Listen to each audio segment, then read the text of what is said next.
Welcome to Relationship Thursdays. This is the day you have definitely been looking for if you are obviously interested in knowing about matters of the heart.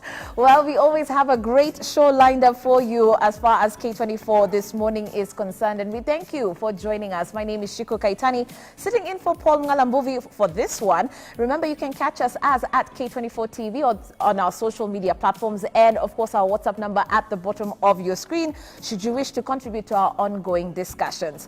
Now today we are discussing finding love, and it's actually love from the perspective of an African man. And the big question is, as we start, is do you believe in love? And what really is it? Is there truly somebody for everybody? Well, my guest believes so, even though there have been those failed attempts in your life to find the right person. Well, let's talk a little bit about that. You may know him as a political analyst on Newspaper Review, but today he's obviously here to discuss matters of the heart. Please welcome Mark Bichachi. Thank you. Nice to see you. Nice to see you. Finally in studio. Yes. After COVID made sure I've not been here. I know. I mean, yes. I've just been seeing you on a computer screen. That's how I've survived Right. since COVID started. But for this one, I had to appear in person. And we thank you for that. Yes. I think this is going to be such a great hour, simply because I'm starting to see a different side of Mark. And our conversation, dear viewer, is actually going to be based on his book, Finding Eden, which you can actually even see. Our camera will pan and you'll take a look at the book that he's written.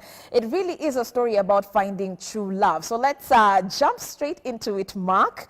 And let me start off by saying congratulations. Thank you. Do you know, I dreamt of writing this book when I was 11 years old. Really? Believe it or not. Wow. At the title of this book, 11 years old, sitting in my mom's veranda and thinking about the stories of love and relationships, because it always fascinated me from the time I was quite young, because I always used to wonder, how do you go like, I'm going to spend the rest of my life with this one? Yes. Out of 4.5 billion of the other gender. It's true. How do you then just choose this person? So it's something that I've labored for many years, so glad it's finally here.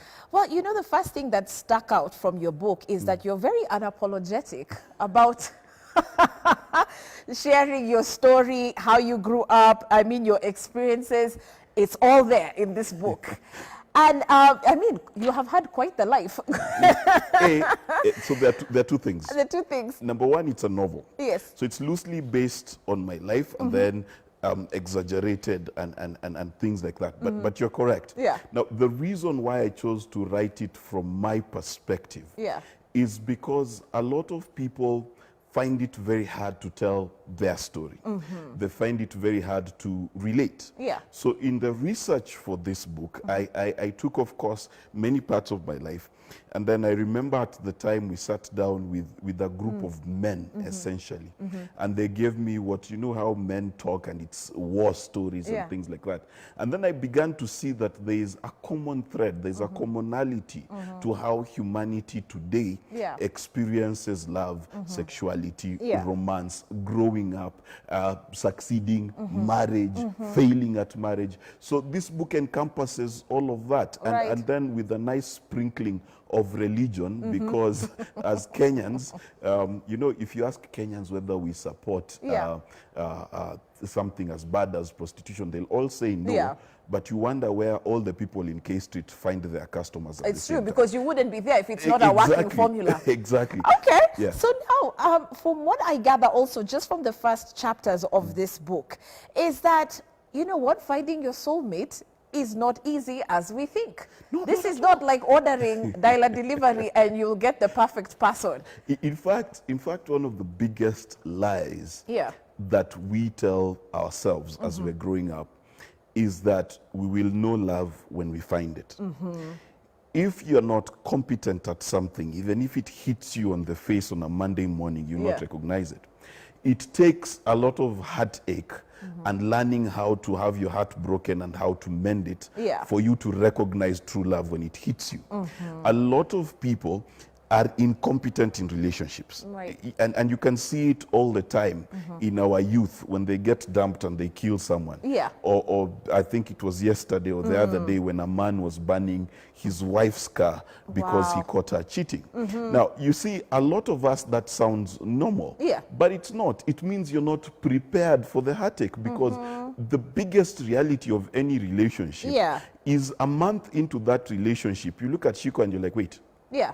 she's not as hot as I thought. And you look at the guy you're with and they're not as hot as you thought. Then you go to a church or you go to the bar, Yeah. and then you see someone else and you're like, wait, I could have done better.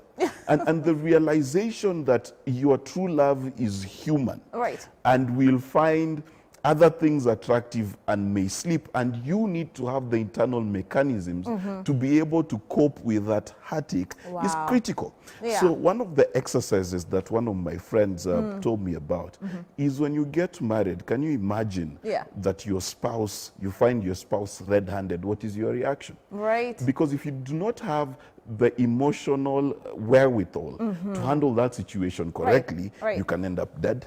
You can end up in prison. You can end up miserable. It's true. So you need to be competent in relationships before you find this so-called true love. It's true. Yes. And I think, because there's so many aspects to a human being. You can be so mature in one area of your life, but completely immature in a different aspect. And even when I look at someone like a character in your book, like Kay, Yes. who you have described as the one person who got away or kind of just broke your heart into Yes. pieces.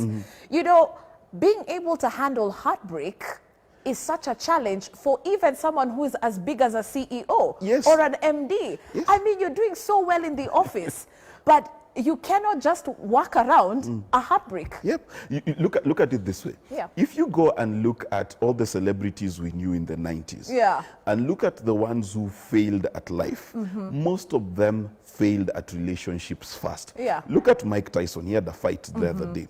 Look at how he lost $640 million Yeah. through divorces, through a romantic relationship that turned into a rape allegation, got him in prison. Look at R. Yes. Kelly. Yeah. And the ability to govern your heart. Right. And what most people don't understand is we get into relationships with our prepubescent selves. Right. We don't get into relationships with our adult selves, which is why you will realize that you can have a very unreasonable argument with your lover, Yeah. but have a very reasonable argument with your boss. Yeah. Why didn't you pour me tea? Can Yeah. be an argument in your house. Why are you And leaving in- your socks on the ground? Yes. Yeah. But in your office, you seem to be more mature. And that's because we've not invested the time to actually grow up Yeah. in the matters of relationships. And I Wow. hear a lot of people saying, you know what, I want to focus on my career, so I'm not going to date. What you're actually doing is you're setting yourself up to be absolutely incapable of choosing someone when the time is right. Because Right. if you don't know what is right or wrong, how are you going to choose? That's so you true. end up in this cycle where you Yeah. say, I get the worst men. Yeah. All men are dogs. No, Yeah. you're just competent in Yeah. choosing dogs. That's your core competence. That is so mean. And speaking of which, by the way, now you've got that category of people, and you even mentioned it in your introduction, that this book is more or less dedicated to the 1% who believe in true love, that love truly does exist. Yes. So a lot of us have already given up. And we refuse to understand that my journey and your journey are different in Yes. finding our soulmates. You truly believe, well, even if it's taken you 5 years, 6 years, your soulmate is still out there. Why should I not give up? You see, the reason why you should never give up is because hope springs eternal. Yeah. And why it's important to understand that is the definition of what is right for Shiko can never be put in a textbook. Yeah. And this is the problem that we have. We have Instagram and social media that has taught us what a perfect relationship is. Right. Okay? And then we've got Victorian expectations of what a good relationship is. So, Yeah. for example, if you've been married 20 years, before you even find out what the quality of these 20 years has been, Yeah. people will congratulate you because we know length of time, whether Yeah. it is suffering or paradise, is a good thing. Yes. So it is about realizing, Yeah. and let me give you an analogy about what love is like. Yeah. Love is like living in a bed sitter with an internal toilet. Yeah. Okay, your comfort in that bed sitter is relative to how many times you flush. The more you forget to flush, the worse your bed sitter is to sit in. Right. So relationships are like that. The more you're willing to flush away the bad, the more you're willing to forgive, the more willing you're willing to restart, Yeah. the fresher and better your relationship is. Oh. Because one of the things that people don't realize is the perfect person for you Yeah. does not make them a perfect person. Right. They are still messy. Yes. And therefore, just like business, everyone knows in business how to make a profit. Right. But very few know how to manage the risks attendant to making that profit. You see, your grandmother knows she buys potatoes at 100, sells at 200. Yeah. But a business person is the one who knows between this 100 and 200, I have transportation, I have sales charges, Yeah. I have to go compete with the cartels in the market. Relationships are the same way. You get the perfect person, they have very unique flaws Yeah. that you need to have the capacity to handle. Absolutely. If you get into a relationship because Yeah. they make you smile and they make you laugh, Yeah. wrong direction. You need to get into a relationship Yeah. with the ability to say, I can handle their mess. And you know, you brought up a very interesting aspect before we got on air, that love from the African perspective is very one-dimensional. Yes. Can you explain what that means so that, you know, we can actually put into context what we see every single day and perhaps how that is actually shaping our thought or our perception on what true love is? Okay, let me give you a very African modern reality, okay? Assume a man or a woman who's been divorced 5 times. Yeah. And assume a man or a woman who is in an open relationship for 10 years. Yeah. Who is the lesser sinner? Who's That's a tough one. exactly. Yeah. Because our understanding of what true love is and Yes. how it is expressed is shepherded into a singular narrative. Okay? So, for example, if someone stands and says that I've been with my spouse for 30 years Yeah. and I have never strayed, we all clap. But what is the quality of life of that spouse? Are they satisfied in the bedroom? Yeah. Do they feel appreciated? Do they feel free to be themselves? Right. Or are they prisoners of this relationship? And so the dimensions and the very many angles to which a relationship can take has been reduced to vumilia. Yes, that Right? is true. Yes. And by the way, how many times are we told, even by your aunties when you go for your hens night, or even for you gentlemen at your bachelor parties? I mean, your uncles, your grandfather, your grandmother will tell you, mtu anavumilia, unashikilia tu. Yes, and that's a problem. Yeah. Because you see, even if unavumilia, there must be a prize at the end. And let me use a Christian saying. Yeah. You know, people always say we must follow Jesus and alivumilia. Yeah. But it says, for the glory set before him, Christ endured the cross. That means you are not supposed to suffer if there's no glory.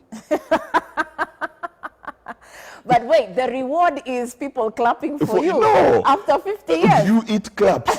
you and I are well known in Kenyan society. Does it pay your bills? No, that's true. When people The greet you on fame the way, doesn't- like Shiko, hi. Yeah. It doesn't. It doesn't. But at the end of the day, Yeah. your perseverance must be targeted to achieve something. And you must, and it goes back to my analogy. Yeah. When you get into a relationship, you must assess your competence to clean up the mess. Yeah. Because this person will mess up. Whether it is a proclivity to lose gadgets, and Yeah. you have to have it in your budget at every year, I've got to buy this one a new phone. Yes. Or the proclivity for them to misspend money. So Yes. you've got to know how. So you've got to understand that the person you're with Yeah. will be like that for a while. And you need to assess your ability to handle their mess instead of their ability to make you happy. Wow, and I think it's at this point we should even ask our viewers. By the way, if you've been married more than a year, please, let's not have newlyweds just yet. 2 years. 2 years at least. Because a year bado mnadanganyana. I know, right? Like, let's hear some of the secrets to a good marriage. What has really kept you going past the 2-year mark, you know? I think we would also love to know. So why don't you call in? Our question of the day, though, is quite simple, and we're simply asking, does true love exist? Do you believe that it exists? Okay, so we've got quite a number of text messages. Let's hear what Kenyans have to say.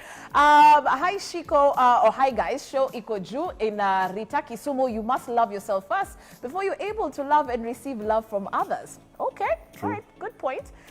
True love is like ghosts, which everyone talks about. There is no one, yet no one has seen it. Okay. Good morning, K24. I used to believe in love, but not anymore. Seeing what's happening in today's dating and marriage world is sickening. People seem to come together just for fun and not love. I am actually in marriage just to push time. Oh my God. And maybe hope one day it will be better. Having a drunkard and a cheater for a husband is the worst I would wish on my daughter. I am there, come a true love equal, then maybe in the next world. Wow. I think that is so heartbreaking. Yes. But put a pin on that one. Mark will talk about that. Godfrey from Ruai, I don't believe in love because it really hurts when you break up for the first time especially. And then there he goes laughing at the end. But I mean, let's focus on that text message from the lady who's married, and we're so sorry she didn't leave her name, and you know, understandably so. Yes. But this is what you're talking about. Yeah. It's like, what is the quality of your relationship? Yes. Sawa, you're in marriage, but then? Yes. And you see, she has to ask herself the question. Yeah. That she's married to a drunk and a cheat. There's someone else who's married to a gambler. Yes. There's someone else who's married to someone who's so committed to religion. Yeah. They consummate in one position, thanking God. And every marriage has its issues. Yeah. And here's how it works. Generally in life, there's a 20% that becomes worse and worse with time. Okay? So my dad told me this before I got married, and it's probably the wisest piece of advice I ever got. And he told me that before you get married, the things that are wrong in your mind with your spouse are an irritation. Yeah. When you get married, they are an obsession. Oh, wow. It clouds the entire view of what this person becomes. Right. So if for example, you take the question of a drunk, you know, drunk is a very relative term. There's a couple I know that divorced because the wife found one bottle of Heineken. And when the husband was asked, because they were Christians, and when the husband was asked, he said, when I'm stressed, I take this one bottle maybe once a month. And she was like, you've betrayed the Christianity. Oh my God. And so you need to understand that the person you are with, you are there to be the one to fix their mess. Notice how funny love is. When a child in a supermarket has soiled their clothes, the rest of us pinch our noses and say, oh my goodness, that's a horrible smell. The mother runs to the child to fix the mess. But in relationships, we act like strangers to the baby in the diaper. But we call each other baby. But when baby does an adult mess, you pinch your nose and you say, why don't you meet my standard? Those are some of the ideas that you have to change. Because if you're going to be partners, partnership is about being the person who fixes the person. You're my backup, man. Yes. You got to have you're my six. Wingman. Exactly. So unless you develop that kind of partnership, you cannot grow in love. It cannot happen. Which is why one of the core competencies of finding true love is having the ability of having your heart broken and having the temerity to love again. Right. And you know, it's funny because you know, we say fine, yes, we are Christians, majority of us at least. And when you go to church and you listen to, of course, the sermonette, before vows are exchanged, you're told love is kind, love is patient, love is all these different things. Long suffering. Yes, but covers a multitude of sins. But the question question is, how many of us actually take time to dissect and understand what it means by being patient, what it means to be kind? Yes, what it means to be long-suffering. Because Yes. the best definition of long-suffering is putting the words the other way. Suffering for long. Yes. You know? Yeah. And one of the things, and I must qualify this statement, Yeah. that it does not mean that you sit there to be abused and misused. Yeah. But it means that you must, in that process of suffering, Yes. be the solution versus being the victim. And that's the difficulty of marriage. Right. It is easy to be the victim. It is easy to be the person, I am always left to clean up after you. Yeah. I am always the one to pay the bills. Yeah. You don't leave the toilet seat up. You don't clean the, you know, and all of those issues Yeah. where you are the victim asking for your rights. But you need to flip it, and it's a Yeah. it's a double tragedy, Yeah. because number one, you've got to overcome victimhood, and then you've got to become the hero Right. in that relationship to turn it around. That's the biggest challenge. Now, Yeah. if you can partner to become the people who turn each other's around, each other's messes around, Yeah. then you found true love. Okay. You get, so true Yeah. love is not, oh, he finishes my sentences. True love is we've become partners in Yeah. fixing what is wrong with me in you and you in me. Absolutely. You know, and Yeah. that's really the journey. And Yeah. it's a difficult journey. Yeah. You know, so and you think twice. You're like, okay, wait a minute. Do I really want to do this with you for life? And that's the most important Yes, thing. yes. You've got to figure out this person's mess. Yeah. Is it a mess I'm willing To put up live with. Yes. You know, that's the question. By the way, in fact, they always say, just ask, can you put up with this person's SHIT? Okay. Yes, yes. Because everyone, Yes. you see, one of the best things you realize Yes. is that everyone goes to the toilet and it smells. And it really, really stinks. It Yes. doesn't matter how pretty they are. So Yes. the question is, Yes. can you be in the room next door? Valentine is on the phone. Let's hear what Valentine has to say. Oh, it seems like we lost her. Apologies. Valentine, please call us back. We'd love to hear your thoughts on today's discussion. Okay, let's take a look at WhatsApp. My director tells me there's quite a number that have come in.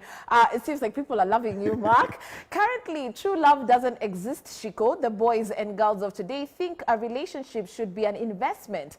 When this doesn't happen, they keep on knocking relationship doors. Ni Steve kutoka Homa Bay. All right, and then it goes to say, then again, comparison also may do away with our relationship. You cannot want to date like somebody if you're not sitting in the same capacity. True. Okay, okay.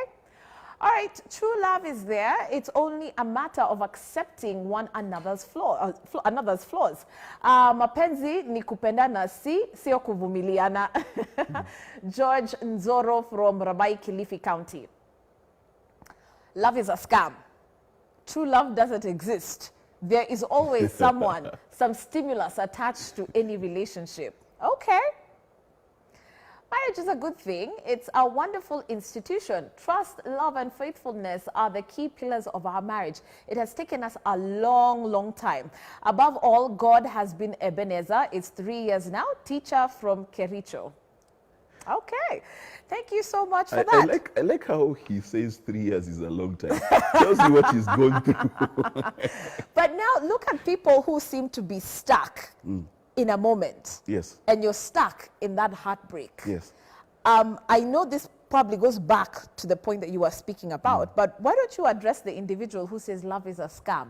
There's always something attached to it. More so, love is a transaction. You know? We do live in a very transactional society now. Yeah. And there is an inherent danger with transaction. I'll give you an example. There is someone quite famously on, was it this year or last year on Facebook, who said that I like the expensive life, I like to eat very well. And then he was asked, where do you like to eat? And then he said KFC. Now, Right. of course, that's hilarious. Yeah. But you see, the problem with the transactional relationship is that there's always a better deal. Yeah. Okay? If you are looking at beauty as a form of currency, there's always someone more handsome Yeah. and more pretty. If you're looking at money as a form of transaction, Right. if a guy buys your Pro Box, there's another one who can buy your Mercedes, there's another one who can buy you a Ferrari. Yeah. And if you look at it, then you're always looking beyond. But then the question that begs is, why then should I stick in a relationship that yields no dividend for me? Okay? Now, the truth of the matter is that there is no relationship you can have, even with God, that yields no dividend. Right. Because whichever way you look at it, you expect something from God and God expects fruit from you. Yeah. You cannot remove the transactional nature of a relationship, because when we relate, the even questions deserve answers, Right. and things like that. So the issue is this. Yeah. You've got to understand what quality you want out of your relationship versus what quantity you want out of a relationship. Okay. And this is the problem. You see, your quantitative life is an outward life. You go and do business, you get money. You go and do a career and you get money. You go to school, you get a degree.